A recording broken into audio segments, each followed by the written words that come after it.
To make cherry chicken barbecue pizza today in honor of Cherry Fest here at Bush's. We have a pre-baked pizza crust. This is the same pizza crust that you can find in our pizza program outside and inside the delis. So we got our crust. We're going to slice some scallion here. This is also known as green onion.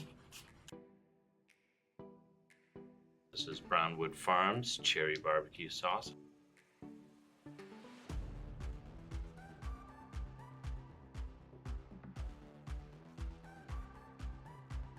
Got our pizza cheese blend here.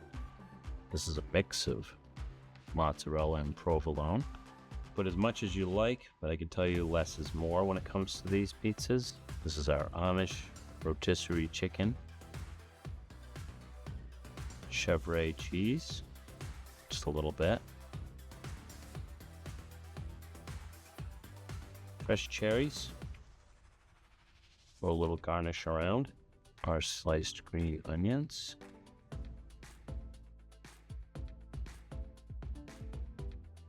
There we have it. Cherry chicken barbecue pizza.